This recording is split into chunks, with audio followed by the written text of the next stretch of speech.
Szanowni Państwo, witam Państwa bardzo serdecznie na debacie Żydzi na Pomorzu.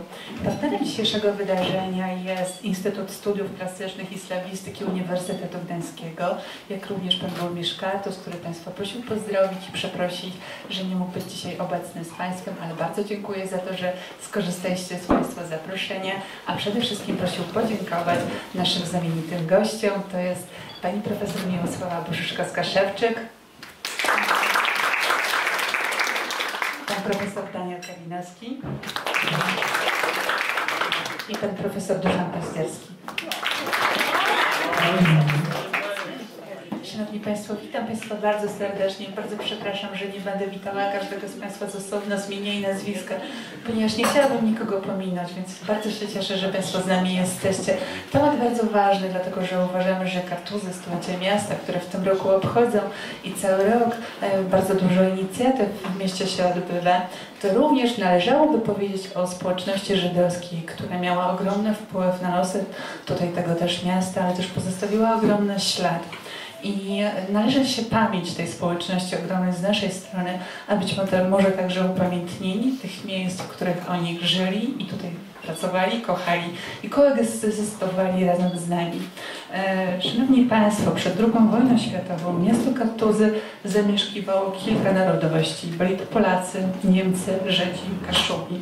Relacje między tymi nacjami były bardzo różne, skomplikowane, niekiedy zdystansowane, czasami przejawiające się niechęcią, a niekiedy wrogością, ale była też przyjaźń, wzajemna pomoc, wyrozumiałość i wsparcie. Żydzi wnieśli istotny wkład w rozwój Kartuz, mieli swój udział w kształtowaniu architektury miasta.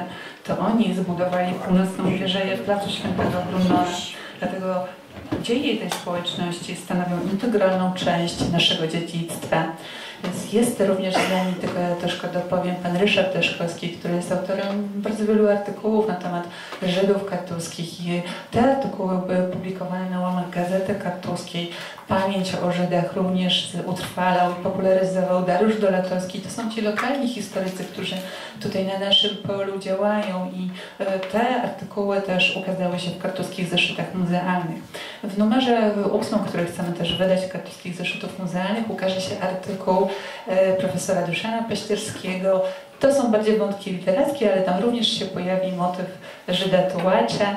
I tutaj chciałabym Państwu przedstawić, ja myślę, że nie muszę, bo Państwo znacie świetnie naszych gości, natomiast kilka chociażby słów. Oni potem, myślę, będę miała ogromną prośbę, żeby to powiedzieli o projektach, bo nie jestem w stanie tutaj tego wszystkiego przeczytać, natomiast myślę, że to są osoby tak ważne, gdzie tutaj dla tej tematyki czynią bardzo dużo, bo nie tylko popularyzują, ale badają tą społeczność i Państwu profesor Miłosława Bożyszkowska znana nie tylko z przewodnika śladami żydowskimi po Kaszubach, ale również ze wspomnień Elzy Pintus. To są wspomnienia, które zostały przez panią profesor przetłumaczone z języka niemieckiego na język polski, ale tych publikacji jest oczywiście znacznie więcej, jest ich sporo, jest ich bardzo dużo, nie sposób tu wszystkich wymienić, bo ja się skupiam tutaj na tematyce żydowskiej, ale tematyka jest nie tylko ta poruszana przez panią profesor.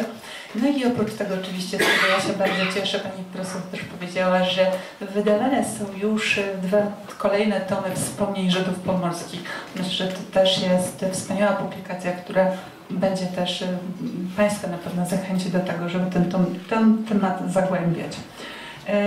Pan profesor Kalinowski dla mnie znany jest nie tylko z Teatru Kaszubskiego, ale przede wszystkim teraz też miałam przyjemność zobaczyć publikację dotyczącą właśnie też tematyki żydowskiej i jest to też dyrektorem jest szkoły doktorskiej, nie wiem czy już Uniwersytetu, panie profesorze? Za miesiąc Uniwersytetu Słupskiego, ale oczywiście zainteresowania pana profesora są znacznie bogatsze niż tylko tutaj ja wymienię te motywy żydowskie w literaturze polskiej i kaszubskiej.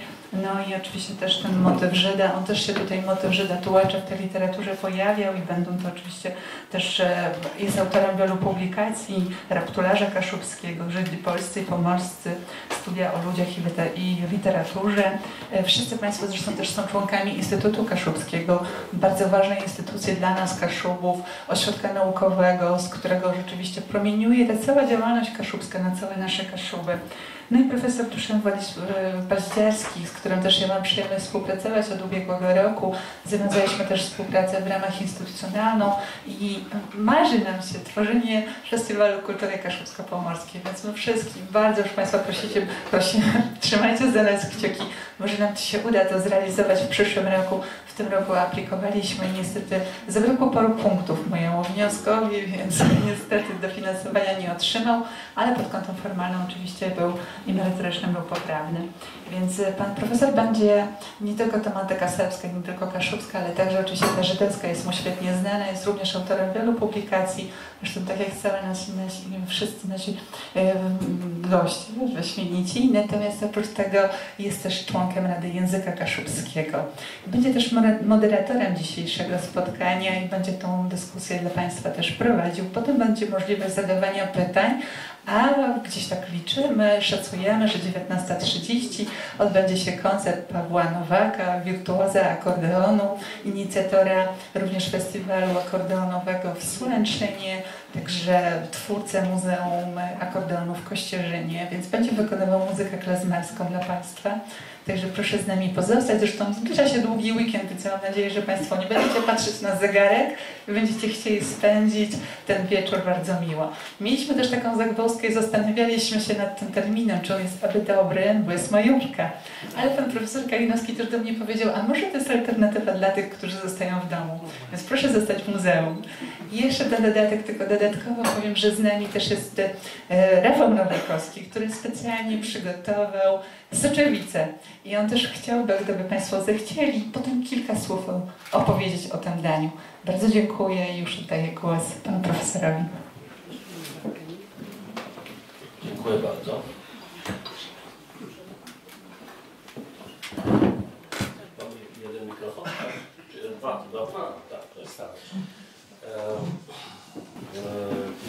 Dziękuję za zaproszenie. Cieszę się, że Pani przedstawiła gości. Bardzo przepraszam, że tak skrótowo. Tak, myślałem, że będę musiał. Myślę, że aktualny temat poruszamy, bo niedawno była rocznica powstania w getcie żydowskim i nawet takie jakieś już polityczna taka sytuacja powstała w związku z tym. Ja tutaj nie chciałbym, żebyśmy może o polityce rozmawiali, bo jednak wydaje mi się, że ta tematyka Żydów pomorskich nie jest może wszystkim tak znana, więc dobrze było może, żebyśmy ją pogłębili. I chciałbym pierwsze pytanie zadać Pani Profesor, ponieważ Pani jest autorką przewodnika, znaczy właściwie redaktorem takiego przewodnika, który przedstawia Żydów na Pomorzu. Jacy są pomorscy Żydzi? Czy oni się jakoś różnią od Żydów w Polsce ogólnie? Czy jest jakaś specyfika tej społeczności na Pomorzu i na Kaszubach? Dziękuję pięknie za pytanie, dziękuję za zaproszenie. Cieszę się bardzo, że mogę dzisiaj być w Kartuzach i że Państwo tak licznie przybyli. Pytanie jest o tyle, tak, Żydzi pomorscy. Musimy najpierw spytać się, co to jest Pomorze i teraz z którego punktu na Pomorzu spoglądamy. Zupełnie inaczej widzimy jego granice, inaczej patrzą na Pomorze koledzy ze Szczecina, którzy wręcz mogą nie zauważyć naszej części. My się od zawsze dopominamy, żeby spojrzeli też w naszym kierunku. Inaczej koledzy z Torunia, którzy między innymi też zajmowali się tematyką Żydów właśnie w Kartuzach, a inaczej my patrzymy z Gdańska, czy też z Kaszub, z wewnątrz, prawda, na kwestie Żydów pomorskich. Więc po pierwsze musimy, no jeszcze mamy oprócz tego Pomorze Przednie. Też trzeba zrozumieć, że to tutaj ta idea Wielkiego Pomorza profesora Labudowego sięgałaby jeszcze aż do Królewca. Więc proszę Państwa, zobaczmy, w jakim jesteśmy bogactwie nazewnictwa terytorialnego. Ale rozumiem, że będziemy mówić głównie o tych naszych pomorskich, czyli patrzymy na Pomorze Gdańskie, na Kaszuby i musimy, żeby zrozumieć tę specyfikę, to po pierwsze odłóżmy na bok troszeczkę nasze takie kalki kulturowe, jak patrzymy na Żydów. To, co wiemy o środowisku, znaczy o kulturze żydowskiej, to najczęściej, to są przede wszystkim wyniki badań i wyobrażenia Żydów z polskiego interioru, dotyczące Żydów z polskiego interioru, Żydów z Kresu, którzy różnili się w znaczny sposób, czyli też nasi pomorscy Żydzi, różnili się w znaczny sposób właśnie kulturowo, modelem kulturowym od Żydów polskich, ukraińskich. Trzeba powiedzieć, że w ogóle możemy mówić o Żydach na Pomorzu, owszem, i od średniowiecza, ale to były pojedyncze osoby, głównie kupcy, którzy tutaj przebywali, mając też czasami na podstawie przepustek. Już w XIII wieku w państwie krzyżackim wydano edykt dotyczący nietolerowania Żydów. Nie mieli prawa się osiedlać na naszych terenach. Stąd też o początkach w ogóle żydowskiego osadnictwa możemy mówić tak naprawdę dopiero od XVIII wieku. Owszem, pojedyncze przykłady Bolszewo na przykład, czy Człuchów, czy też nawet Szydlice, teraz część Kościerzyny, kiedyś majątek pod Kościerzyną, to są te miejsca, gdzie Żydzi już mieszkali w XVII wieku, ale tak naprawdę dopiero w XVIII wieku wraz z państwem pruskim umożliwiono osadnictwo żydowskie na naszych terenach.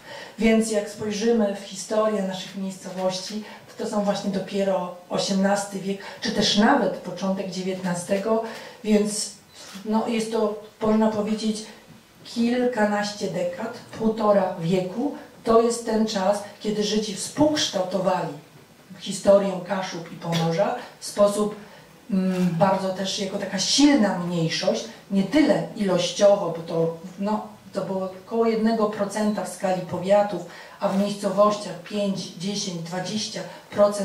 Im dalej na południe, tym były te skupiska żydowskie silniejsze. Ale nie ma czegoś takiego jak sztetl. Wyobrażenie, że mamy kaszubskie sztetle, to jest wyobrażenie kalka, tak? Taka, którą przenosimy właśnie z terenów, z głębi Polski. I to, co ich różniło, to właśnie przynależność do kultury niemieckiej, świadome wybranie kultury niemieckiej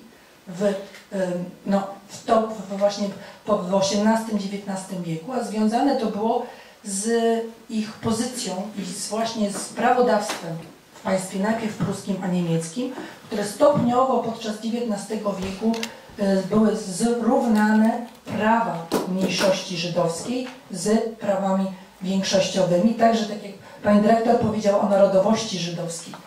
Nie możemy mówić o narodowości zbytnio, tak?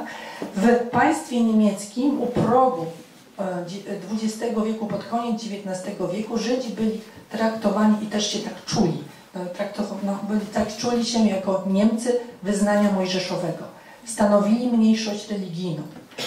W dwudziestoleciu międzywojennym, gdy przyszło prawodawstwo polskie, dochodzi też do zderzenia kulturowego, bo raz mamy tutaj Żydów, którzy czuli się Niemcami i też jakby częścią zachodnioeuropejskiego modelu kulturowego, która przeszła Haskalę, laicyzację, gdzie już nie różnili się w drugiej połowie XIX wieku strojem tak naprawdę. I religie w większości były to gminy progresywne, liberalne, byśmy powiedzieli, tak? A kontakt, takie zderzenie kulturowe z Żydami, którzy przyjeżdżają z wnętrza Polski, są ukształtowani w innej kulturze i równocześnie też z prawodawstwem polskim, które to nowo powstałe państwo polskie traktuje Żydów jako mniejszość narodową. Tak? Więc widzicie Państwo, dochodzi faktycznie do takiego zderzenia kulturowego i to możemy obserwować we wspomnieniach. Bo tym, czym ja się tak naprawdę zajmuję, to ja muszę też powiedzieć, owszem, przewodnik powstał, tak, i został wydany w 2010 roku i jest to podróż przez całe Kaszuby i faktycznie razem współpracowaliśmy, to był polsko-niemiecko-izraelski projekt, bardzo duży. I żeśmy starali się zrobić taką mapę pamięci, czy też niepamięci żydowskiej na Kaszubach. To jest jedna rzecz, ale z tego wyszły kolejne projekty i tym, czym się tym głównie zajmowałam w ostatnim czasie, to były wspomnienia Żydów pomorskich z całego Pomorza i to jest niesamowicie ciekawa lektura, jak oni wspominają, co wynieśli z Pomorza, bo to były wspomnienia po 1945 roku które się ukazały. I no i część z tymi autorami, część miałam jeszcze możliwość poznania, w związku z czym te długie też rozmowy o tym, co dla nich znaczy być Żydem stąd. I też na końcu nawet pytania, czyli my może jesteśmy też kaszubskimi Żydami. Czy ja mogę mówić, że jestem Kaszubą? To pytanie usłyszałam 2 miesiące temu od potomka Żydów, tu właśnie też kartuskich, który się pyta, czy ja mogę już mówić, że jesteś Kaszubą? Mówi, możesz, bo to jest tożsamość otwarta. Jeżeli odnajdujesz się w krajobrazie, w kulturze, widzisz, że twoja historia, twojej rodziny jest właśnie stąd, to od ciebie zależy. Mówi, to ja powinienem mówić, że mój dziadek to jest Żydem kaszubskim. Ja mówię, no i to będzie właściwe określenie. Dziękuję bardzo. Jeszcze jedno krótkie pytanie, tylko nie wiem na ile będzie możliwe. Krótka odpowiedź. Tak, no właśnie. Nie, znaczy, postaram się być zdyscyplinowany. Tak, czy może, bo dlatego jest takie, bo jest specyficzne dosyć. Z tej statystyki tutaj wynika, z tej książki, że północne tereny Kaszub były, no tam był mniej Żydów procentowo. I to właśnie tak jak Pani powiedziała zresztą, że na południu więcej, a na Chojnice, tam Czuków dużo więcej. A powiedzmy Puck, nie wiem, nawet tu Puck... Puck to było bardzo mało, ale bardzo silne. Ja się zastanawiam, dlaczego tak jest.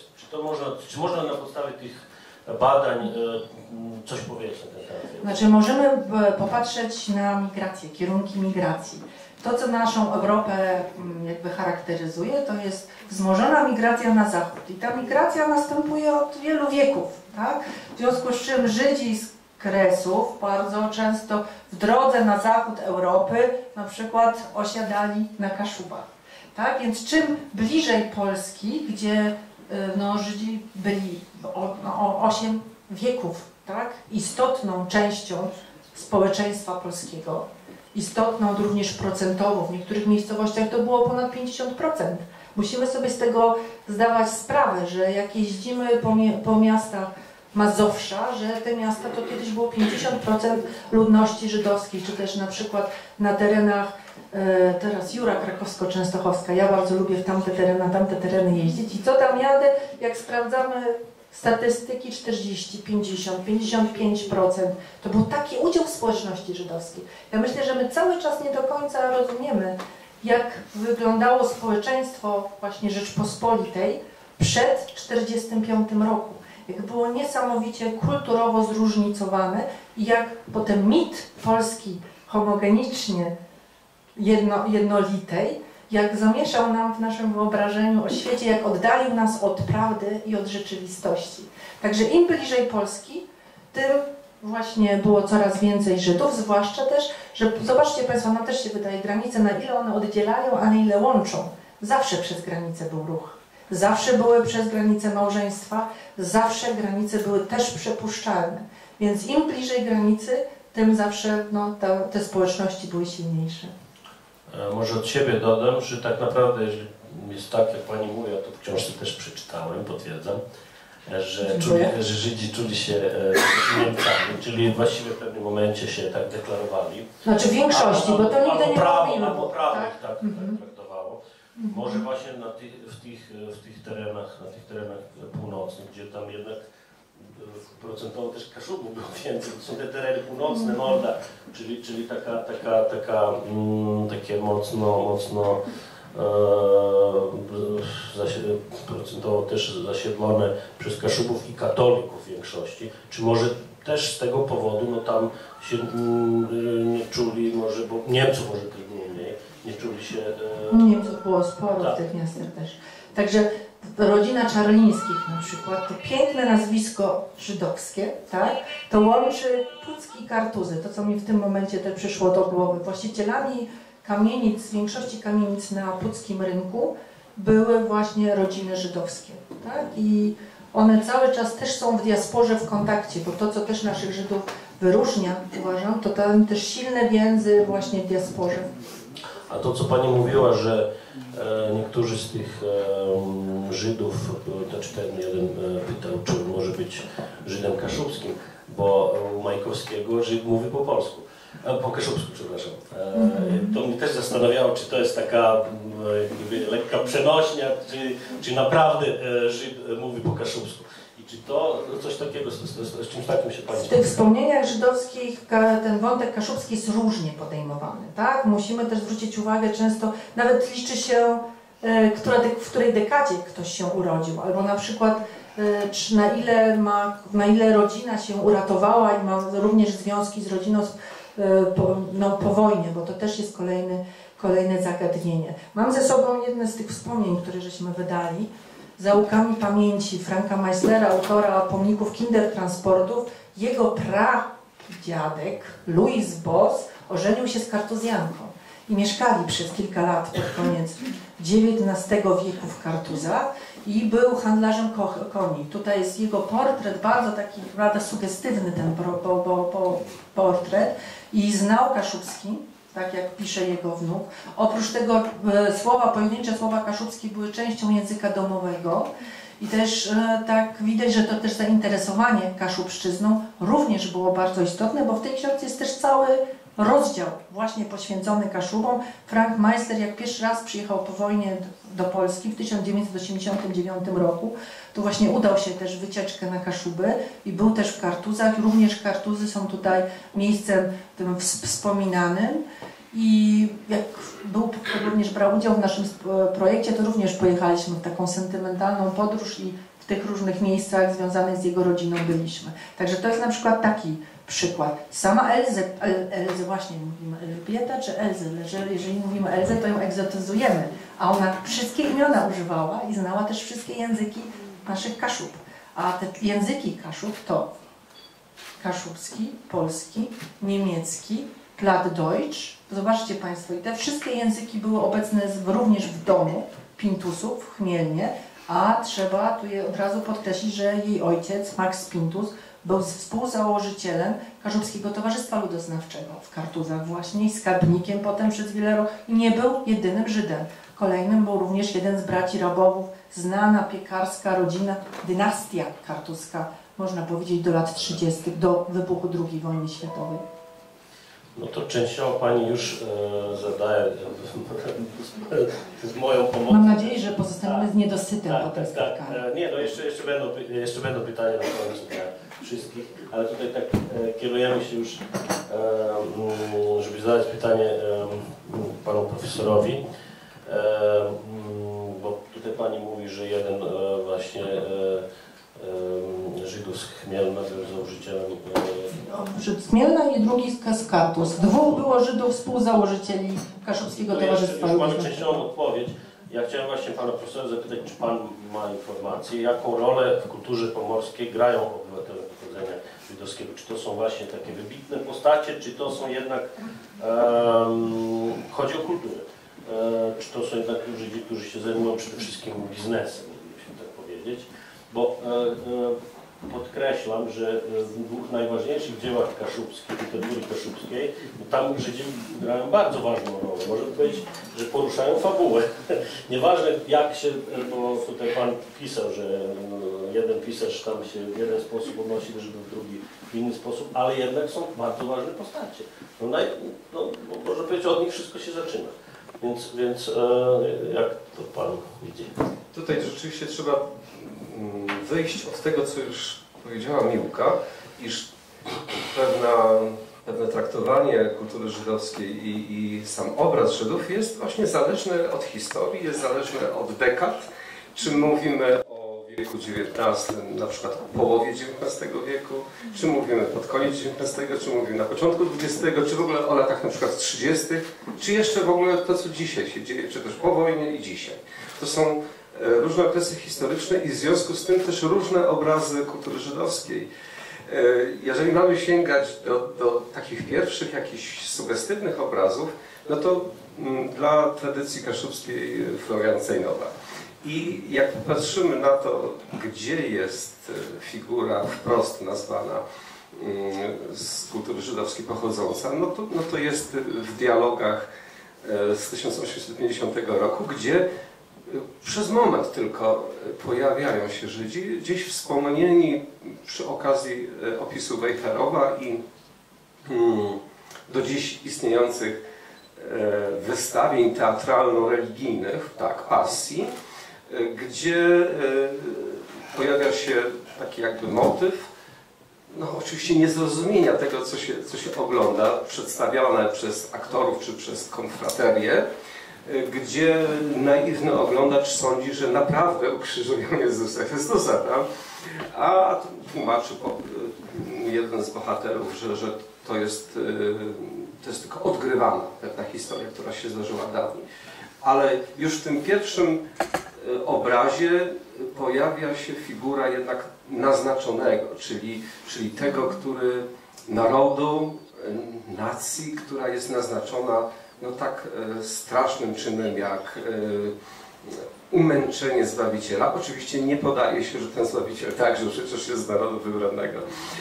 Ale to jest tylko chwila, natomiast dużo jest więcej u Cejnowy w obrazie Żydów w jego pieśniach. I tutaj jest bardzo ciekawe, bo od razu już u tego późnego Cejnowy w latach 60., 70. są dwie figury, które się będą pojawiały w dalszej, można powiedzieć, historii literatury kaszubskiej. Bo Cejnowa tak, z jednej strony odnotowuje pieśń, którą no tutaj możemy trochę dyskutować, czy to rzeczywiście ta pieśń była śpiewana na Kaszubach.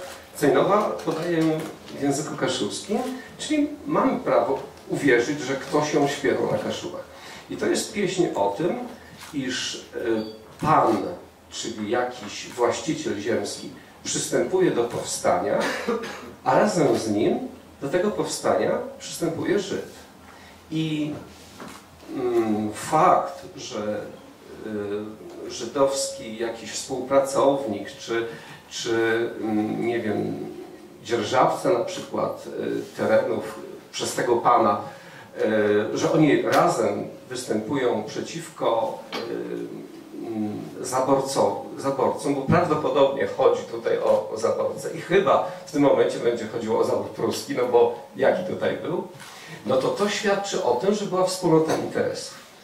To jest taki sygnał chyba ważny. Oczywiście w pieśni są też czynniki takie półsłówkami gdzieś podane, które odbieramy jako antyżydowskie.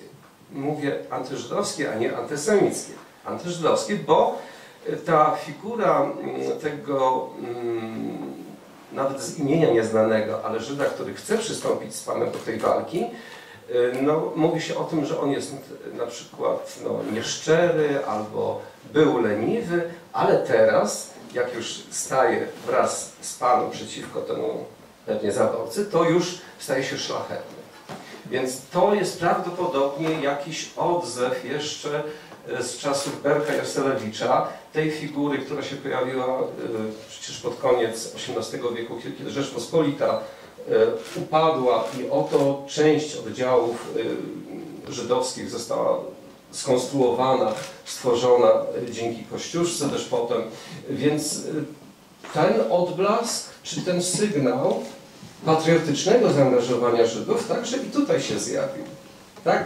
Dzisiaj no może jakby nie kojarzymy Cejnowy z takim głosem, ale jest już ten drugi, kiedy Cejnowa notuje przyśpiewki, byśmy powiedzieli, no, bardzo dosadne, które właściwie nawet są na pograniczu wulgarności, gdzie już mamy stereotyp, taki w średniowieczu wypracowany, bo to też powinniśmy pamiętać, że naród wybrany w Europie, obecność na przykład w krajach niemieckojęzycznych, to choć była możliwa, no nie była łatwa, aby oni mogli stworzyć kulturę aszkenazyjską.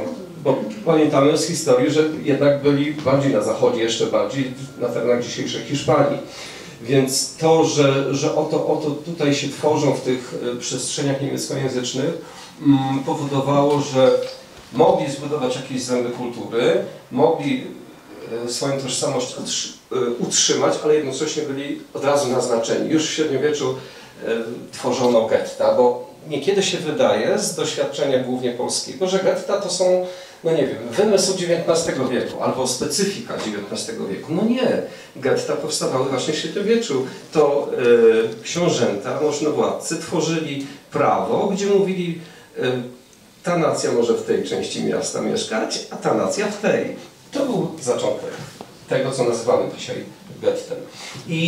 No i właśnie w tej przyśpiewce już Cejnowa podaje cały ten zestaw tekstów, no jednak idących w stronę antysemityzmu, gdzie no, dowcip jest niesympatyczny i właściwie piętno. Oczywiście, że Żydzi są tym czynnikiem, zwłaszcza w pierwszej i w połowie drugiej księgi, tym czynnikiem napędzającym. Ale przygotowałem sobie tylko króciutki fragmencik. Wszyscy rozpoznamy na tyle, na pewno znamy Kaszubski. Oto opis społeczności żydowskiej. Pierwszy opis, który się tak w większej trochę tacy pojawia. Czyli tak sobie z panem Szmulem prowadzono handel, tej są schodzy do nelody Żydów wierą Mendel. Leze Jakub, spłet kosterżny, co handluje bedłem. I Żyd Daniel ze Stężyce, którym jezdzy z medłem. Za nim leze stary Abram, co je kąsk kulawy. I Żyd czorny ze Skorzewa, co ma chód koszlawy.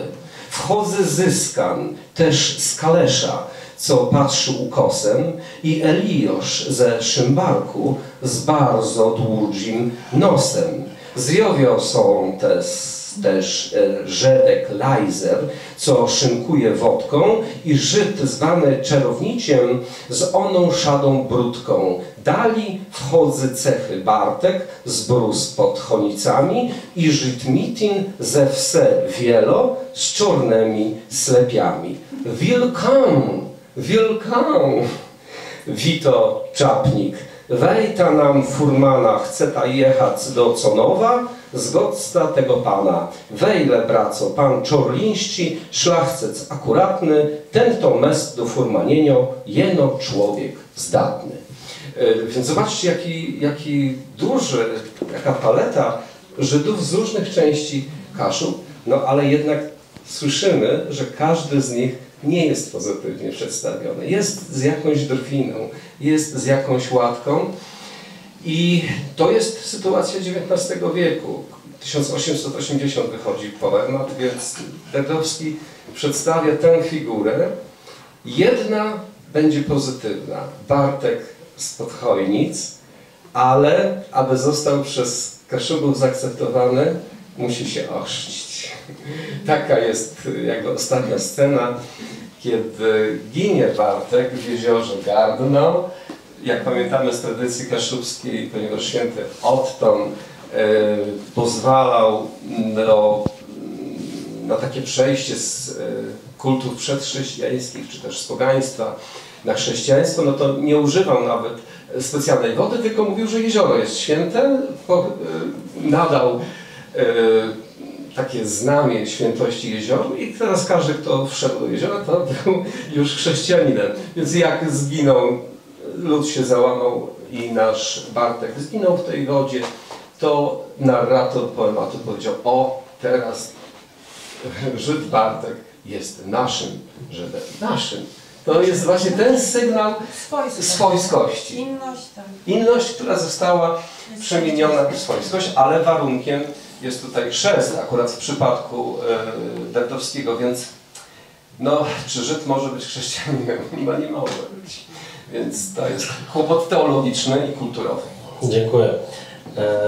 No, taki stosunek, powiedzmy, większościowej religii do jakiejś innej, nawet chrześcijańskiej, to tam w historii możemy się spotkać z takimi powiedzmy, zwalczaniami się po stronie wschodniego kościoła i zachodniego, nawet w łonie chrześcijaństwa, więc to, tak. Że tak powiedzmy, że starozakonni nie są dobrymi, powiedzmy, chrześcijanami, bo nie są w ogóle chrześcijanami, to jest bardziej zrozumiałe.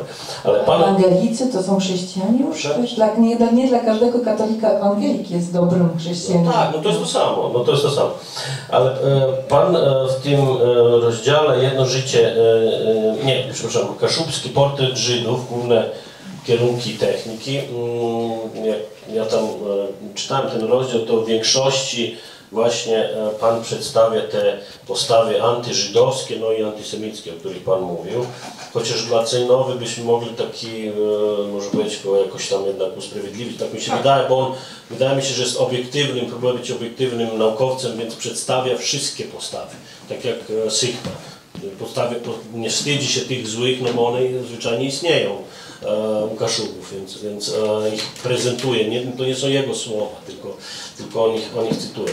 Ale czy są jakieś inne postawy? Czy są postawy jakieś pozytywne?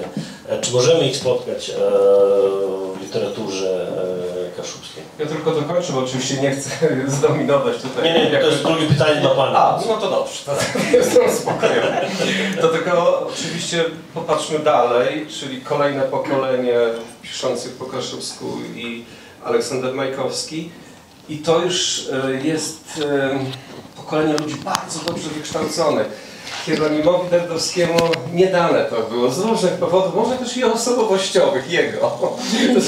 Że chyba może najbardziej. Najbardziej kochał życie. Tak, tak. I wędrowanie, i zresztą nawet jego ten poziom kształcenia do szkoły średniej, no to że gdzie on nie studiował, w cudzysłowie studiował, ileż miejscowości po drodze było, zanim on ukończył te szkoły. Natomiast w przypadku Aleksandra Majkowskiego to jest pewien projekt edukacyjny. On przeszedł go bardzo sumiennie, tak jak Miłosława powiedziała, ileż języków znał pomorskich, ale także już tutaj, ponieważ był wykształconym lekarzem, no to jak najbardziej jeszcze wchodzi greka, jeszcze wchodzi łacina tutaj w jego perspektywę. I o ile Derdowski dużo czytał, ale myślę, że czytał głównie z literatury niemieckiej i polskiej i to się właściwie kończyło i też chyba nie zawsze najwyższych lotów czytał literaturę, to Majkowski zna już całą Europę ówczesną. Tą Europę, proszę Państwa, XIX i XX wieku, modernizm. To są nazwiska młode Niemcy, młoda Skandynawia, oczywiście młoda Polska i ponieważ Majkowski jest w tych językach, to oczywiście z pierwszej ręki, bez tłumaczenia, z pierwszej ręki ich czyta. I jak z historii kultury europejskiej wiemy, oczywiście, że się pojawiały na przełomie wieku tendencje antysemickie, ale pojawiały się też tendencje filosemickie. I Majkowski jako literat, jako człowiek też wybiera tę właśnie opcję ukazania pewnych wartości uniwersalnych, które kultura żydowska wniosła do Europy. Bo możemy oczywiście zastanawiać się, jak to, z jakich powodów na przykład Żydzi się asymilowali i właśnie mówić o filozofii, na przykład Haskali, czy możemy mówić o jakichś czynnikach na przykład ekonomicznych, dla których dokonywała się i asymilacja, czy też wcześniej akulturacja. No ale też możemy popatrzeć, co dzięki samej tradycji żydowskiej zyskała Europa. Przecież to jest jeszcze jakby inny punkt widzenia i nagle się okaże, że mnóstwo rzeczy właśnie uzyskała Europa dzięki tej nacji. Tak nielicznej, tak jak znowu Miłosława powiedziała, przecież procentowo to nie jest jakieś zatrważające liczby, to są wręcz malutkie liczby. Ale Majkowski, jak powiedziałem, czytając wszystko, co wówczas było, wybiera oto opis autentycznie żyjących domokrążców po Kaszubach lat 1910, tak nazwijmy 20, bo może Remus jakby początku tych lat chyba, tego wieku, to jest opis kulturowy tej rzeczywistości.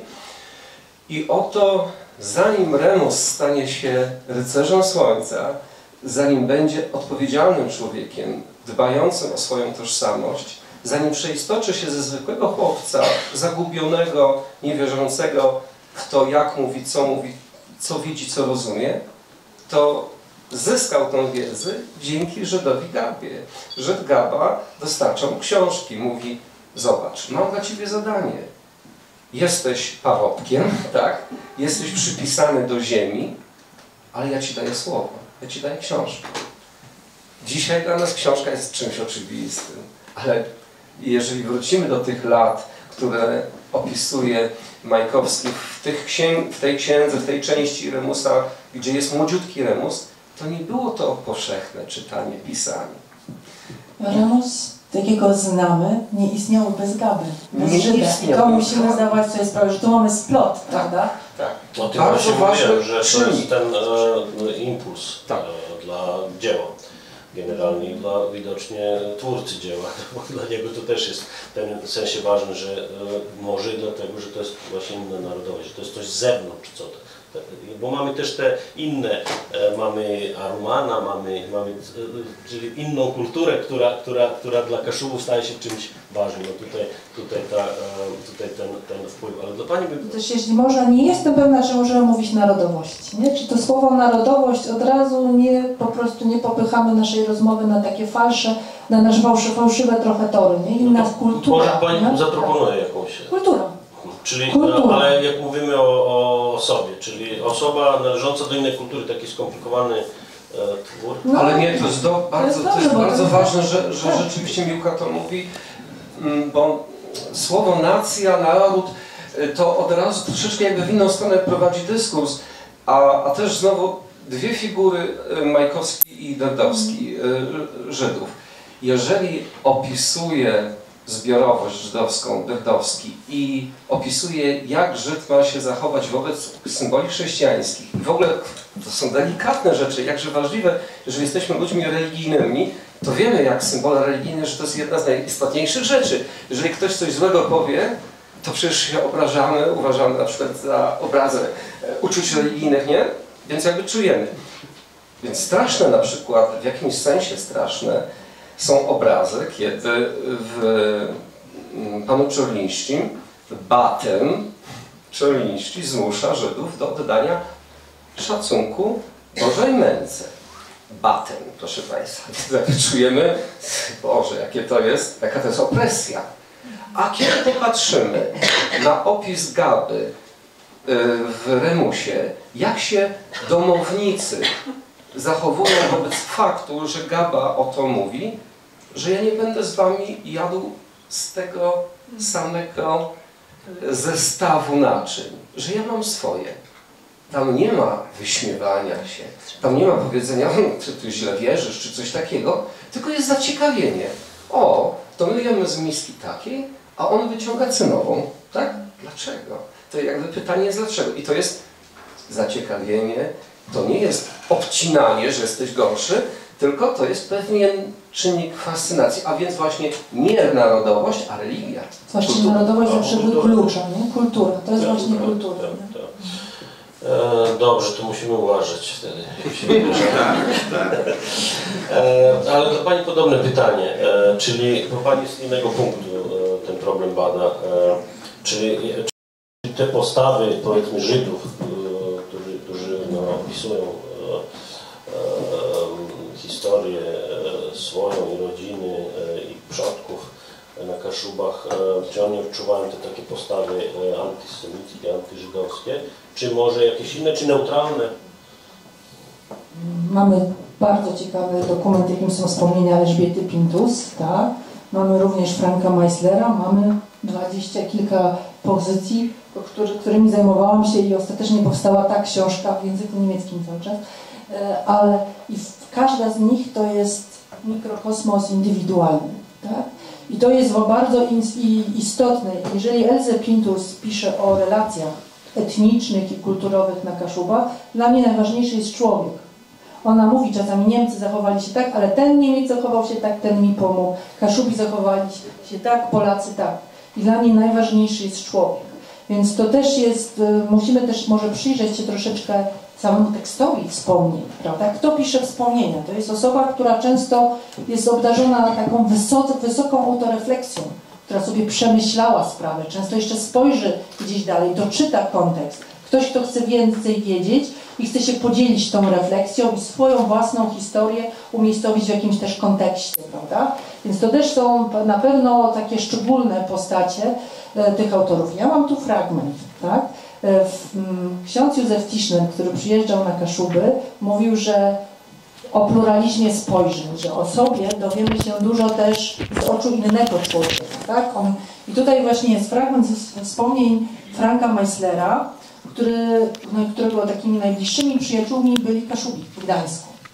Czy jego przyjacielem był Bubi Szerszewski w książce. Powiedział mi w rozmowach, że chodzi o Węsierskiego Bubiego. Rodzina pochodziła spod Szymbarka. W Gdańsku mieszkali obok na ulicy Ogarnej i to był jego przyjaciel, taki właśnie odkrywania miasta nastoletniego Franka Meislera, takie bówki, nie? Gdyńscy bówka, nie? I oni właśnie odkrywali wspólnie Gdańsk. I teraz co się dzieje w tych latach 30., tak? To jest fragment dotyczący wspomnień, ja to jakoś 36 stwierdziłam, że to musi być mniej więcej rok. Dorastałem razem z nazistami. Gdy byłem małym dzieckiem, zdawali się być nic nieznaczącymi ulicznymi gamoniami. Gdy podrosłem, byli u steru władzy i rządzili Gdańskiem. Nie pamiętałem żadnego okresu w moim życiu bez nich i dlatego też postrzegałem ich jako coś oczywistego. Teraz, w wieku 11 lat, musiałem przejść pierwszą konfrontację. Czułem, że ten tłum czeka na mnie. Chodzi o bramę zbudowaną przez bojówki Hitlerjugend na wysokości ratusza głównomiejskiego, czyli na Długiej. Jedna dla Żydów, jedna dla Aryjczyków, a druga dla Żydów. I teraz musi się zdecydować, kto przez którą bramę przejdzie. Wstałem w szoku, kompletnie niezdolny podjąć wyzwania, ale również niezdolny do przejścia pod aryjskim łukiem. Odczuwałem upokorzenie i fizyczny strach przed odrzuceniem i uznaniem za obcego przez społeczność miasta, do której przynależałem. Gdy zbliżyliśmy się, Bubi chwycił mnie za ramię, obrócił ku sklepowej witrynie i szepnął mi do ucha: Mensch, sei doch nicht so blöd. Człowieku, nie bądź idiotą. Dla niego to była oczywistość, bądź też kaszubska mądrość, aby unikać tego, z czym się nie da zmierzyć.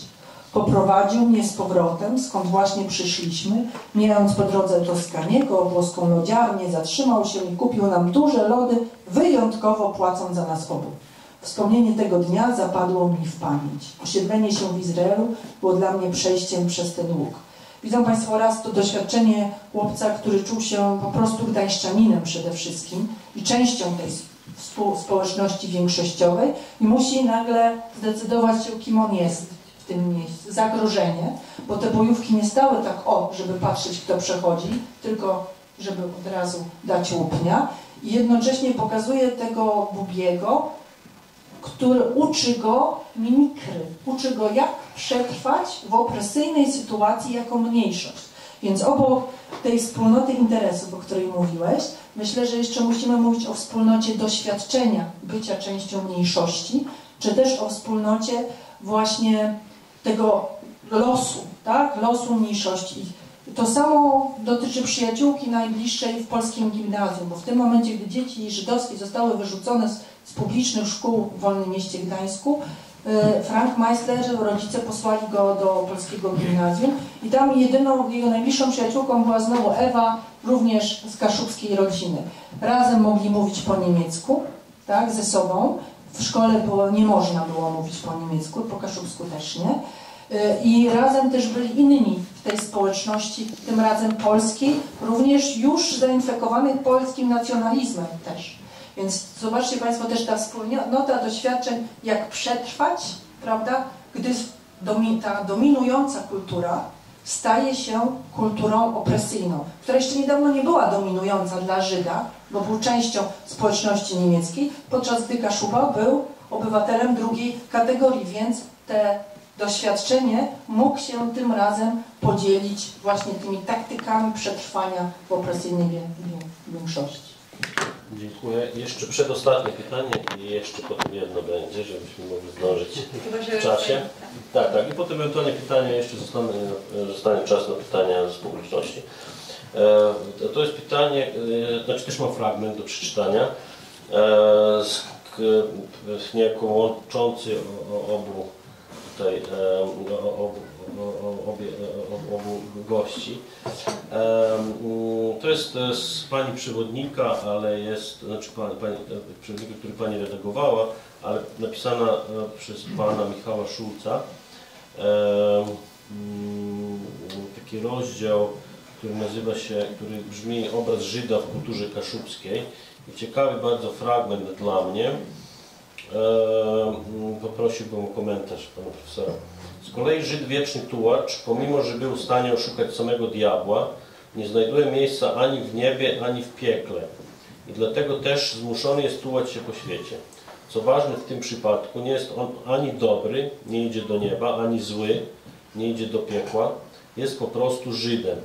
Taka koncepcja Żyda jako osoby obcej, a jednocześnie nie wrogiej, ani dobrej, ani złej, była najprawdopodobniej powszechna wśród ludności kaszubskiej do czasu rozbudzenia się pod koniec XIX wieku nacjonalizmów niemieckiego i polskiego, czerpiących również z ideologii antysemickiej. Jakby pan to skomentował? Czy to są jakieś postawy, które możemy, znaczy to jest obraz w literaturze, w jakich dziełach ewentualnie, czy to jest właśnie Majkowski, czy to jest może twórczość ludowa?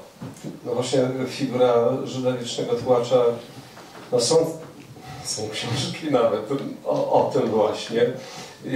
Jest to duży temat, ale wydaje się, że kilka rzeczy znowu się w tych opowieściach pojawiają i warto jakby mieć w świadomości, dlaczego on taki jest ani dobry, ani zły.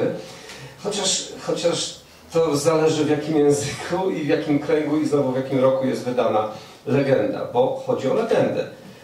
Te pierwsze sformułowania, pierwsze wyobrażenia Żyda wiecznego tułacza są ze średniowiecza i one jednak są negatywne, bo one były reakcją na chrześcijańską obawę wobec Żydów, którzy mieszkali w tym samym mieście. Żeby sobie niejako upatrzyć jakiegoś wroga, żeby sobie go ochydzić, tak, jakoś właśnie naznaczyć negatywnie, no to właśnie sobie przypominali, że oto Jezus zginął w taki, a nie inny sposób, męczony przez takie, a nie inne, czy żołnierzy właśnie rzymskich, czy też sędziów, ugrupowania religijne żydowskie. No i teraz ta legenda, jeżeli Państwo pamiętacie, to chodzi tutaj głównie o jeden moment, że poproszony o pomoc przez Jezusa Żyd odmówił tej pomocy. Nie chciał wstać, nie chciał podejść.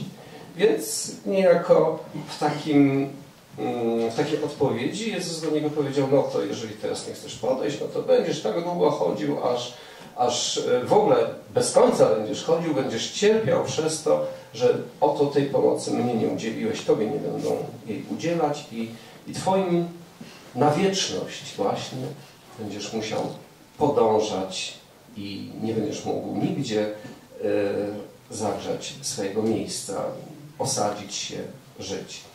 I ta legenda właśnie skonstruowana właściwie XIII, dziś XIV wiek, ona pokazywała Żydów jako tych złych. Natomiast dalszy rozwój cywilizacji europejskiej, dzięki właśnie Żydom, dzięki znowu docenieniu, bo pamiętajmy, na dworach królewskich renesansu, kto był najlepszym medykiem? Przeważnie lekarz żydowski. I bankierem. I no właśnie, to jest jak najpierw chciałem od zdrowia. Natomiast drugim czynnikiem państwa upadały nie tylko z powodu wojen, ale z powodu pieniędzy. Jeżeli król nie miał pieniędzy na wojny, no to szedł do dobrego bankiera. Kto był najbardziej stabilnym bankierem? Właśnie przedstawiciel kultury żydowskiej. A zatem już w renesansie zauważono, że kultura żydowska przynosi jakiś rodzaj też profitu. I wówczas ta opowieść zaczęła dzięki Gutenbergowi być powtarzana, weszła z jakiejś takiej oralnej tradycji, stała się odbijana, trafiła do szerszego jakby działania i nagle się okazało, że każdy może przeczytać taką historię i nagle to był już bardziej oswojona figura. Już ona nie była taka jednoznacznie negatywna, bo to był ten handlarz, który żył w moim mieście. To był ten człowiek, którego widzę też na wiosce. Po prostu chodzi, mówi innym językiem, inaczej wygląda, właśnie nie wierzy w Jezusa Chrystusa, no ale jest. Więc już później bardzo różnie zaczął być odbierany i nie wyłącznie negatywnie. Mam wrażenie, że w przypadku Majakowskiego on użył tej figury. Też niejako w Gawie jest ta figura i ona właśnie pokazuje, że znowu, tak my się dzisiaj pięknie uzupełniamy, jest coś wspólnego w naszym wygnaniu. To znaczy jesteś wygnańcem Gabo, Żydzie Gabo, ale ja, Remus, czy też my, Kaszubi, możemy się czuć wygnańcami, możemy się czuć ludźmi gorszej kategorii, ponieważ jest rząd pruski, jest aparat nacisku, tak, szandara, który karze nas, bo to jest doświadczenie Remusa, bo to jest doświadczenie ówczesnych Kaszubów. To jest właśnie to nieszczęście, przeżywanie wspólne nieszczęście. Mi się wydaje, że u Gottfrieda Lorca w pierwszym takim dokumencie dotyczącym właśnie etnograficznym, dotyczącym Kaszubów z 1821 roku, a dokładnie Słowińców, tam jest takie zdanie, że w tej hierarchii społecznej Żydzi i Cyganie byli niżej pod Kaszubami, tak? Bo jest stworzone, bo to nasza wielokulturowość zawsze była schierarchizowana i właśnie Lorek wskazuje, że Kaszubi to jest swojska inność, tak? A potem jest obcości, to jest właśnie są Żydzi i Cyganie na Pomorzu, nie? Czyli też pokazuje taką jakby hierarchię. A jeśli mogę tylko jeszcze do tej figury tego Żyda wiecznego płacza jakby nawiązać, to ona przechodzi też taką modyfikację w figurę tożsamościotwórczą dla samych Żydów, którzy właśnie doświadczeni Holokaustem, wygnaniami, migracjami, zaczynają również swoje życie jako takich wiecznych, na ten projekt tożsamościowy pokazywać jako wieczne takie bycie nomadą, właśnie, który jest ciągle w podróży i co jest w związku z tym dla niego, to jego ojczyzną, tak? To też jest na przykład u Franka Meislera bardzo ważna taka figura tożsamościotwórcza i powtarza się w wielu wspomnieniach żydowskich. A w kaszubskiej literaturze mamy motyw mini-nomadów, czyli Kaszubów jeżdżących po Kaszubach i pokazujących Kaszuby. To mamy wszędzie. Mamy u Derdowskiego. Nie, w Cejnowym na początek, potem u Derdowskiego, potem u Remus i tak dalej. Doryka drogi. Tak, może to jest jakaś kopia tego Żyda tułacza, może to jest nawiązanie, może jakaś inspiracja. I właśnie chciałem tu powiedzieć, znaczy zapytać, czy są jakieś paralele, czy można jakieś paralele pomiędzy Żydem pomorskim i Kaszubą utworzyć, czy na przykład los Kaszubów, teraz już abstrahując od tego problemu, powiedziałbym żydowskiego, kultury żydowskiej, czy los Kaszubów w Polsce i na Pomorzu, a właściwie później w Polsce, jak gdyby wspólnym państwie, Pomorze zostało przyłączone do Polski, czy nie jest podobny do Żydów trochę, może taka forma dyskryminacji, która potem się pojawiła w drugiej Rzeczpospolitej i później w PRL-u. Prowokacyjnie, tutaj profesor nas pod włos ciągnie. Myślę, że nie. Czy ten jakaś taka... Nie przeżyliśmy Holokaustu. Tak. To jest pierwsza rzecz i wprawdzie krwawa pomorska... Do II Rzeczpospolitej nie było Holokaustu. Do II Rzeczpospolitej nie było Holokaustu, a dyskryminacji Kaszubów już było. Znaczy jest coś takiego jak mniejszość. Los mniejszości w państwie, które próbuje wyznaczyć swoje granice, tożsamość i właśnie za pomocą słowa naród, narodowość wyklucza inności. I stąd jest też, dlatego jak jestem na ten słowo naród, taka od razu cała się wścina, bo to jest słowo, które jednocześnie od razu wskazuje, kto jest inny i wszystkie odmienności niepasujące stygmatyzuje. I tutaj ten los mniejszości w państwach narodowych, z tym duchem nacjonalizmu, wzmożenia nacjonalistycznego, jaką na pewno były i Niemcy, prawda, w okresie międzywojennym, ale też nasza Polska, która szukała swojej drogi, czym jest w tej wielokulturowości, co to znaczy być Polakiem, no to tutaj ta właśnie wspólnota losów, to można w jakiś sposób się do tego odnieść, ale za każdym razem musimy też zwracać uwagę na te hierarchie, prawda, społeczne, które były niesamowicie też odpowiadały, zawsze były reakcją na kontekst polityczno-społeczny, stąd zarówno przy temacie kaszubskim, jak i żydowskim trudno odciąć się od polityki. Trudno się odciąć i teraz jak znowu dotykamy tego słowa na N, to jest jednak kwestia tego typu, że jesteśmy na Kaszubach, ale nie wiem, czy Państwo czytamy na przykład prasę kaszubską z lat 30. Czy mamy świadomość, co w tej prasie jest na temat Żydów? Oj, byśmy się wstydzili chyba dzisiaj troszeczkę, gdybyśmy to poczytali. Tymowszczyzną.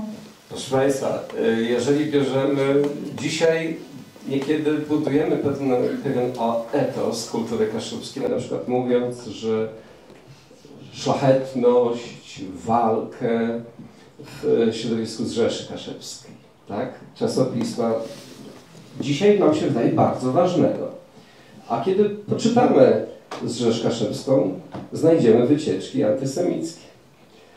Jeżeli, no to ktoś powie, że no bo to z Rzeszy chodziło o Kartuzach, no pewnie dlatego. Ale to ktoś powie, że ale tego nie było na przykład w Wejherowie. Ależ oczywiście, że było. W Wejherowie wychodziło czasopismo Kleka. To jeżeli można procentowo powiedzieć o czynniku antysemickim, to z Rzesz Kaszubską to raz na jakiś czas była wycieczka antysemicka. Natomiast Kleka w każdym numerze są wypowiedzi absolutnie antysemickie. I to pokazuje lata 30., że kiedy uruchamiane są nacjonalizmy, bardzo dużo negatywnych emocji się włącza. Czyli chodzi o nacjonalizm kaszubski w tym momencie? W tym momencie także nacjonalizm kaszubski, który szukał swojej drogi, tak jak tutaj stwierdzamy, ale brał pewne wzorce. I gdzie miał te wzorce? W kulturze niemieckiej i w kulturze polskiej. I niestety to mówię, w stosunku do kultury żydowskiej wziął te negatywne wzorce. Psychologia to wytłumaczy kompensacją, prawda, że zawsze musimy wskazać bardziej obcego, bardziej innego, gorszego, żeby się lepiej poczuć. To jest takie typowe dla każdej kultury i każdej społeczności, a potem... No, typowe dla każdej kultury, a nie tylko dla narodu. Tak. Ja proszę właśnie bardzo uważam z tym Tak, słowem. nie, ale mówię, typowe dla kultury też, czyli kultura też ma swoje cechy negatywne. Dobrze, zapraszam teraz, czy może ktoś z publiczności chciałby zadać pytanie? Mamy jeszcze 25 minut. Aż. Może zapytam Panią Profesor Zbyszkowie, będzie odnośnie tego, że Żydzi rzeczywiście czuli się bardziej związani z kulturą niemiecką. Natomiast kiedy była forma optacji, optowania w 1920 roku, jednak część społeczności pozostała tutaj w powiecie kartuskim chociażby i oni też przecież zasieli potem szeregi Wojska Polskiego i zginęli w 1939 roku. Oczywiście, także to były zawsze indywidualne wybory. To też chciałabym mocno zaznaczyć. Tutaj takie dwie silne rody, dwie rodziny były w Kartuzach. Rabowów i Abrahamsonów. Tak? Rabowowie w większości zostali, a Abrahamsonowie już po latach 20. z wszystkich ich wnuków, tak? A tam było Natan Abrahamson, miał 8 dzieci, każde z dzieci miało znowu kilkoro dzieci. Klara Abrahamson była matką Elzy Pintus, tak? I z całego tego bogatego kuzynostwa na Kaszubach została trójka, która zamieszkała w Kartuzach, czyli właśnie Elze, Heinz i Elżbieta, Heinz i Anna. Tak? Dwie rodziny przeniosły się do wolnego miasta Gdańska, przy czym jedna cały czas utrzymywała kontakty z wejherowską synagogą. Czyli to było też że nie możemy tego w rozdzieleniu traktować, bo cały czas te rodziny, nawet które były w wolnym mieście Gdańsku, utrzymywały kontakt, a korespondencji to chcielibyśmy im zazdrościć. Tak? To, co się działo zanim wszedł internet i jakie są źródła, do których można trafić, to jest kolejna rzecz. Także to jak najbardziej to oczywiście decyduje. I tu jedną rzecz właśnie chciałam dopowiedzieć. Państwo polskie miało większe zaufanie do Żydów niemieckich niż do Żydów polskich, którzy po włączeniu Kaszub do Polski zaczęli tutaj również ściągać przede wszystkim do Gdyni, ale również pojedyncze rodziny czy też pojedyncze osoby do miast kaszubskich, tutaj na przykład też do Kartuz. I teraz dlaczego Kartuzy zostały siedzibą połączonych 4 gmin w 1932 roku, tak? Czyli Wejherowo, Puck, Kościerzyna i Kartuzy. Kartuzy. Te 4 gminy zostały połączone w jedno i również Żydzi, społeczność, ale nie gmina. Nigdy nie było gdyńskiej gminy. W jedną gminę okręgu kartuskiego, bo w Kartuzach udało się w latach 20. tej, jak to ładnie ktoś nazwał, wspólnej w działaniu, czy właśnie takiej solidarnej w działaniu społeczności żydowskiej, utrzymać zarząd gminy, który składał się w większości z tych Żydów zasiedziałych, tych naszych rodów pomorskich, kaszubskich. I dlatego państwo polskie miało większe zaufanie i w ten sposób uważało też, że oni jakby będą lojalniejsi wobec państwa polskiego niż Żydzi właśnie z tego polskiego, nazwijmy to, interioru. Dopiero w 1937 roku, gdy zdominowali zarząd w kolejnych wyborach właśnie Żydzi gdyńscy, w większości Żydzi polscy, wówczas nazwa została okręgu kartuskiego, ale z siedzibą w Gdyni. Tak? Także to też jest też szerszy proces, bo pamiętajmy, traktat wersalski coś ustalił i teraz społeczność, która dotychczas mieszkała, załóżmy, tutaj na ziemiach kaszubskich i teraz społeczność żydowska też stanęła przed wyborem, czy zostać, czy ewentualnie wyjechać, wtedy na zachód. I ci, którzy wyjechali, to wiadomo, że się istotnie, może i mocniej czuli z kulturą niemiecką związani i swoją przyszłość widzieli po zachodniej stronie. Natomiast ci, którzy właśnie zostali, to jak najbardziej to był gest przecież tożsamościowy. Ja stąd jestem. Ja przede wszystkim. Tak, i to jest mój heimat, ale potem moja ojczyzna. I to jest wtedy sygnał, dlaczego taką rolę przybrały tutaj Kartuzy jako miasto i jako okręg. Ale jeszcze tylko właśnie co do Gdyni, bo to była dramatyczna wymiana ludnościowa. Niekiedy znowu się nam wydaje, że te emigracje to były takie ogromne, takie wielkie po II wojnie światowej. No nie, po I wojnie, jeżeli chodzi o Kaszuby, to była zmiana, ogromna zmiana. Nawet jeszcze wcześniej. Tak. Bo musimy powiedzieć, że taki pik, jeśli chodzi o procentowy udział ludności żydowskiej na Kaszubach, to są lata 70., 80. XIX wieku. Wówczas mamy do czynienia raz z wielką emigracją na zachód Europy, industrializacja, prawda, zagłębie rury. Kaszuby biorą w tym udział, Polacy, biorą Żydzi, wszyscy ciągną na zachód. Trzeba wręcz ludzi tu przytrzymywać za pomocą specjalnych pożyczek bezwzrotnych, żeby właśnie dom pobudować, murowany, bo jak będzie murowany dom, no to już ta rodzina się będzie bardziej związana z terenem. Także wręcz mówimy o Ostflucht, ucieczce ze wschodu. To jest jedna rzecz, a z drugiej strony mamy wówczas wielką emigrację za ocean. Tu znowu Kaszubi biorą udział, biorą Żydzi, biorą Polacy i to są nowe możliwości gospodarcze, bo my nigdy nie możemy polityki od gospodarki znowu też oddzielić. To trzeba zawsze patrzeć w takim sprzężeniu zwrotnym, ale też od indywidualnych osób. Kto w danej społeczności jest liderem? I tutaj Kartuzy miały bardzo silne osobowości, więc braci Rabowów, czy właśnie Abrahamsonów. Nie wiem, czy Państwo wiedzą, ale na przykład Rabowowie regularnie fundowali brzuski na przystrojenie miasta podczas, tak, to znalazłam znowu u Niemców, niemieckich Kartuzjan, którzy w latach 1978 roku właśnie to zapisali, że oni fundowali zawsze, prawda, te brzuski. Więc proszę zobaczyć, jak zintegrowana była ta społeczność, ale też jak spojrzymy na zdjęcie na plakacie, moja ulubiona pocztówka, naprawdę z Kartuzki, gdzie widzimy tę synagogę. Proszę zobaczyć, jaki ona ma kształt. Kościółka, tak? Stąd, tego naszego tutaj kościółka.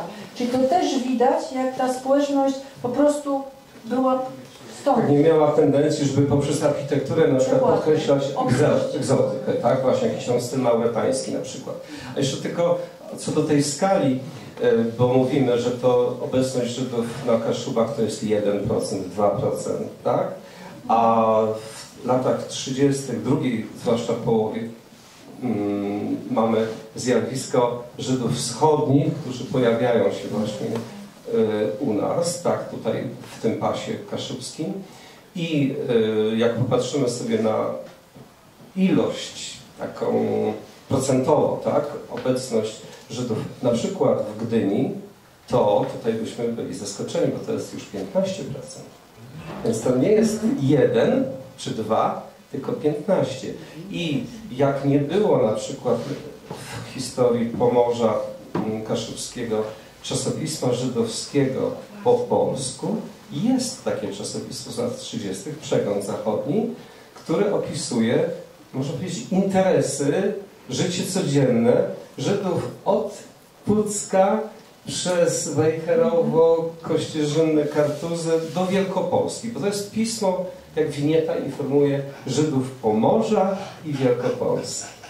I to pokazuje, jaka to była skala, jakie to było wtedy rzeczywiście zjawisko. A czy też Państwo dotarliście do tego, że na przykład jako społeczność, jako kulturę swoją podkreślano?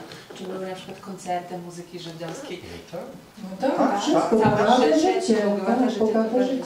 Zarówno w Wolnym Mieście Gdańsk, jak i właśnie znowu w Gdyni. A czy Kaszubi brali w tym udział? No tego jeszcze nie wiemy.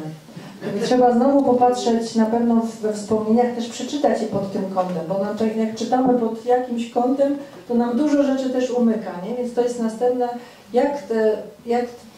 na ile były te splecione te społeczności, to możemy obserwować właśnie głównie na podstawie literatury autobiograficznej. Proszę zobaczyć w archiwach, co mają Państwo, jakie listy się zachowały w rodzinie, o co w tych listach jest. Tam myślę, że jeszcze wiele historii znajdziemy. I one są właśnie pochowane w korespondencji, też we wspomnieniach, które nie zostały opublikowane, gdzieś leżą na strychach kartuskich domów. To wszystko jeszcze jest. Ja mogę poprosić, bo jest z nami Pan Ryszard Leszkowski. Czy mogę dać mu mikrofon? To ja mam mikrofon w ręku, to nie jest może wyreżyserowane. Nie. Absolutnie. Myślę, że wiele takich wątków pojawia, ale rozumiem, że czasu jest mało. Chciałbym wspomnieć, bo może zapomnę, Ellen Czorliński, Żydówka urodzona w 1900 roku w Kartuzach i wyobraźcie sobie Państwo, że kiedy w końcu prowincjonalna mała gazeta kartuska opublikowała tekst o kartuskich Żydach, to z niemieckiej gminy Nordrach otrzymałem maila z prośbą o więcej danych na temat tej osoby, ponieważ w Niemczech, właśnie w Nordrach,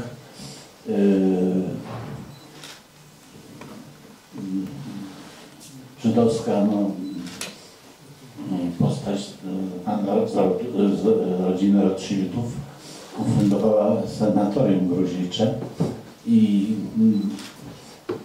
niemieccy Żydzi próbowali historię pisać swojej społeczności i pytali konkretnie mnie, czy mógłbym im pomóc. No, nie bardzo mógłbym niewiele pomóc. Natomiast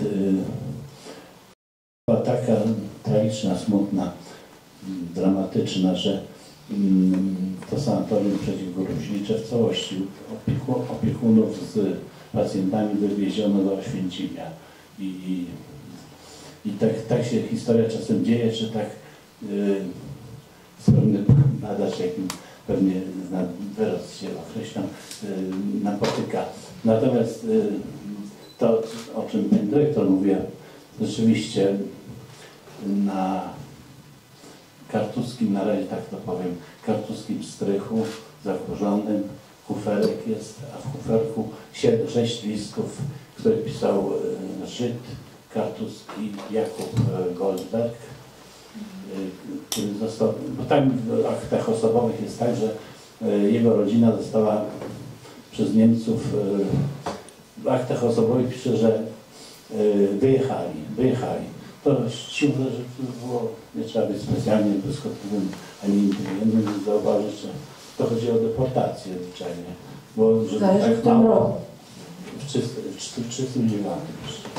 Bo sobie tak myślę, że Żydów było w Kartuzach tak mało, około 30 w 1939 roku, że wagonu nie podstawiali przecież dla wieku osób.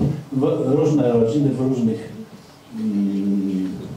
jesiennych terminach tam wyjeżdżały i tenże Jakub pisze list pełne takiej nostalgii, tęsknoty, no i przeraźliwie smutne, pisze z Petrykał, czyli z Piotrkowa, tam pierwsze getto w Polsce w ogóle powstało.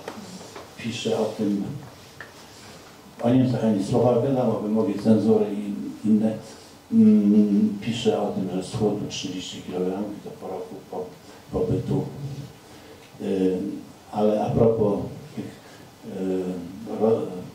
rozważań tu nad tożsamością, może kaszubskich Żydów, nad ich świadomością czy samoświadomością.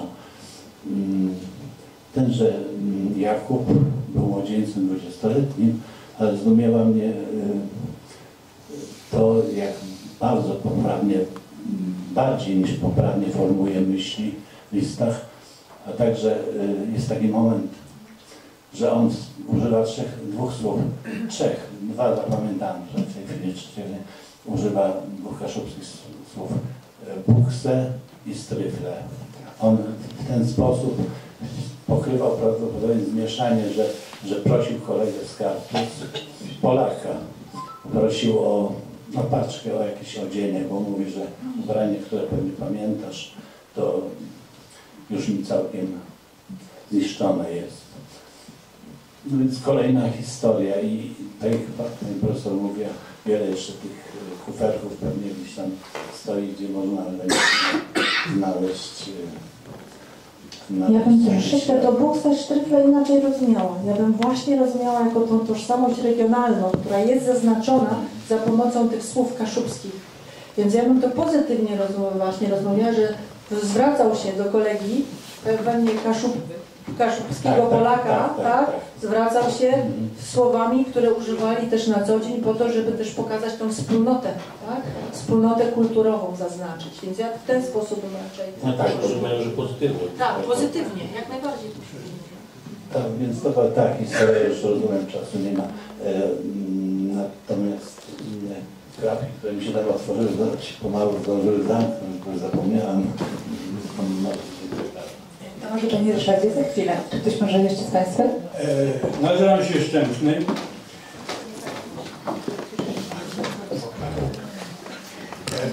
Chciałem powiedzieć, że pozwoliłem sobie napisać powieść o Żydzie, który mieszkał tu, niedaleko w Krępinie. Nazywał się Mendelstrom. Urodził się w Sztetlu Ulanów, to jest rzeszowskie. Był flisakiem. Trafił później do Wolnego Miasta Gdańska i z tego Wolnego Miasta Gdańska trafił tu na Kaszuby. Tu w Krępinie mieszkał i przez 2,5 tysięcy dni i nocy w czasie okupacji ukrywała go Marta Strom. Po wojnie, żeby jakoś żyć w tej społeczności, zbudował kapliczkę, można ją obejrzeć na Bernardynie stoi. Niedawno tam zawieszono tabliczkę informującą o tym, no ale jeszcze musiał wziąć chrzest i mimo to nie był w pełni obywatelem tej miejscowości. Do pracy dojeżdża w związku z tym do Gdyni, gdzie go nie znano. Właśnie, kto jest Żydem? Mały kawałek.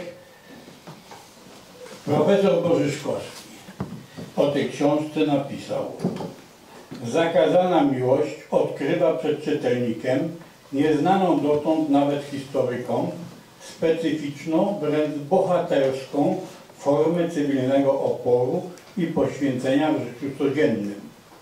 Książka ta to między innymi wspaniałe uzupełnienie i wzbogacenie obrazu losów Żydów w Gdańsku i na Kaszubach, znanego między innymi ze wspomnień Elzy Pintus i Franka Meislera.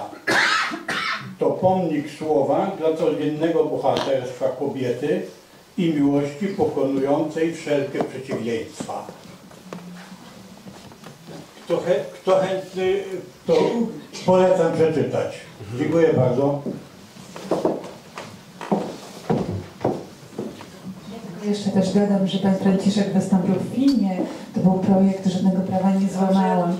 Tak, Andrzeja Budzińskiego i to właśnie był też projekt m.in. pana Ryszarda Leszkowskiego z młodzieżą z liceum przy ulicy Klasztornej imieniem Hermana Tytuskiego i właśnie śladami żydowskimi tutaj w Kartuzach też ten film nagrywany. Czy ktoś jeszcze z Państwa?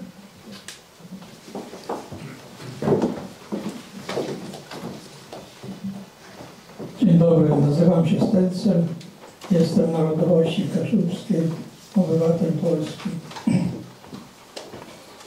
Ja przybyłem tutaj do Państwa z prośbą.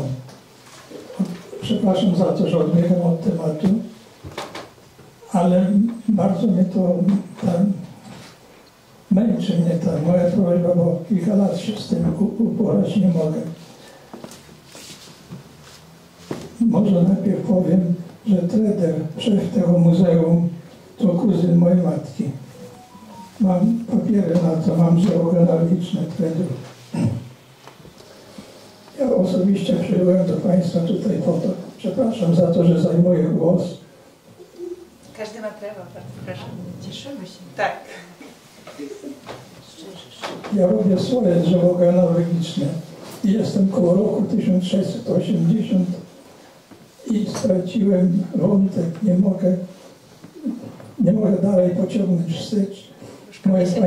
Moja prośba polega do Państwa na tym, że gdybyście Państwo mogli, to proszę mi udzielić jakiejś wskazówki. Moje nazwisko Stęcel, wywodzę się z Tuchlina i tam są rodzone wszystkie dzieci tego człowieka, którego ja poszukuję i ochrzczone są wszystkie w kościele świętego Marcina w Sierokowicach. Mam dokumenty na te dzieci, ale na ojca nie mam punktu zaczepienia. Gdyby ktoś mógł, prosiłbym o wskazówkę. Dziękuję i przepraszam za zajęty czas. Ja tylko powiem, że moja babcia też była z domu Stęcel. Już mamy jakiś pomysł. Jeszcze? I Sztęclowi uratowali Elzę Pindus, nie? Tak. Wieleńscy.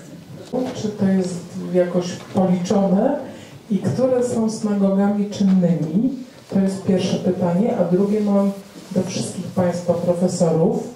Dotyczy, czy są badania albo interpretacje fenomenu Żydów przy tak małej ilości Żydów na danym terenie, ich wpływ na kulturę i na ekonomię.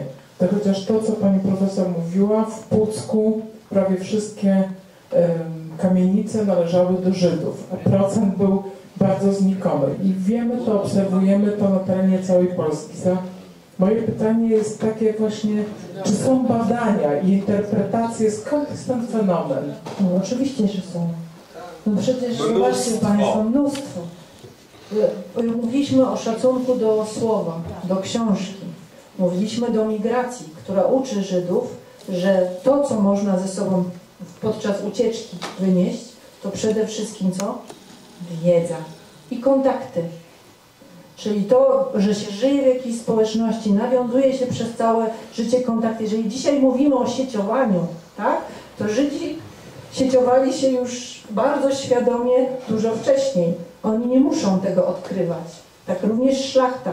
Te społeczności wiedziały, że ważne w życiu jest właśnie to, co, no szlachta to może nie to, co w głowie, tylko to, co jest w zapisie genealogicznym, ale u Żydów ważne było właśnie wykształcenie i że trzeba przede wszystkim się kształcić.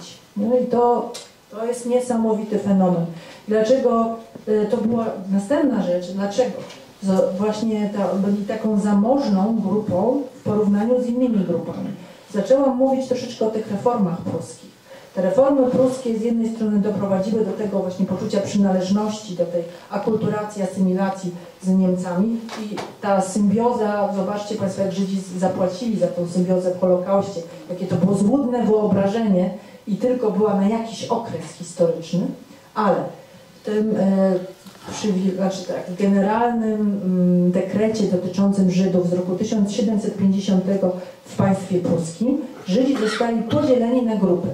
I na terenie Pomorza mogli zostać tylko zamożni Żydzi, którzy wykupili pozwolenie na to, żeby tu mieszkać. A oprócz tego byli tolerowani którzy pracowali właśnie w tych przedsiębiorstwach, czy też pracowali dla Żydów tych uprzywilejowanych, biedota musiała opuścić. Biedota musiała opuścić i mogła być tylko przez jakiś czas. Właśnie ci domokrążcy to byli biedni Żydzi, którzy nie mieli obywatelstwa.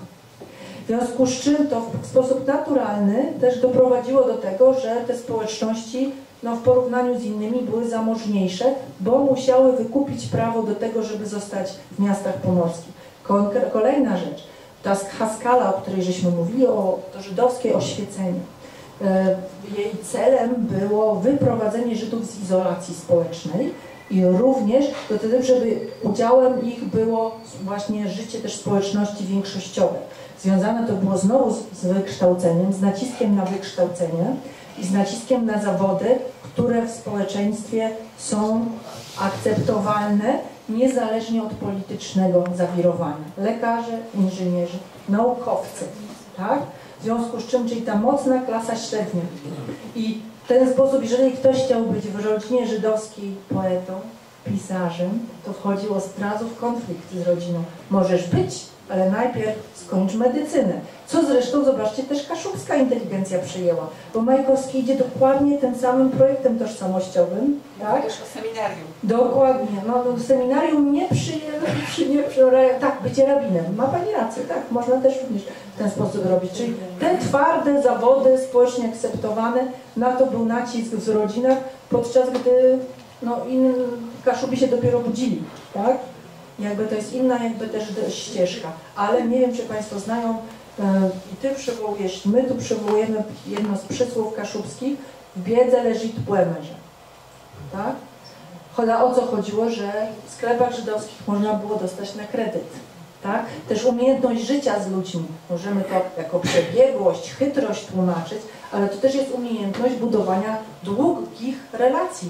Między kolejne pokolenia, rodziny, które pielęgnowało się relacje z sąsiadami, pielęgnowało się zaprzyjaźnionymi rodzinami i właśnie w biedzie się pomagało. Dlaczego Sztęclowie między innymi, tak to tłumaczy też Elzę, dlaczego dają jej Elżbieta, dlaczego dają pomoc i w latach 40.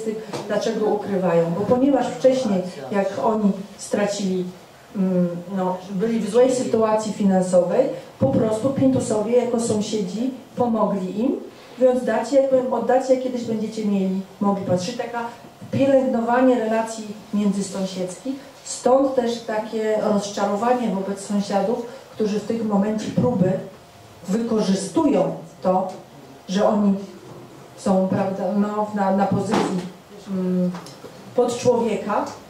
To jest to właśnie niesamowite rozczarowanie wobec sąsiada, zdrada sąsiada wręcz, nie? A docenianie przyzwoitego człowieka, to też kaszubsko-niemieckie relacje pokazywały, że na Kaszubach liczyło się przyzwoitość, a na drugim dopiero miejscu była narodowość. Tutaj jeszcze może dla Pani, jeżeli chce Pani poczytać i policzyć, gdzie były synagogi, jak była duża owa społeczność, to od wielu lat prowadził takie badania Gerhard Salinger właściwie. On teraz jest w Stanach, więc już tak... Tak, tylko chodzi mi o to, że zaczęto używać jakby tutaj tej wymowy angielskiej i właśnie słyszę, że to Salinger, a to nie jest żaden Salinger, tylko... Salinger. Tak, Salinger. W każdym razie jest kilka właściwie takich tomów, może nie aż takich obszernych, ale jednak, gdzie całe Pomorze jest prześledzone, opisane, w jakim mieście była synagoga, zdjęcia, jeżeli się zachowały, ryciny, wyliczenia, i dochodzi właściwie do rzeczywistości, takiej, może nie 2023, ale jego chyba ostatnie wypowiedzi są... Tak, 2010.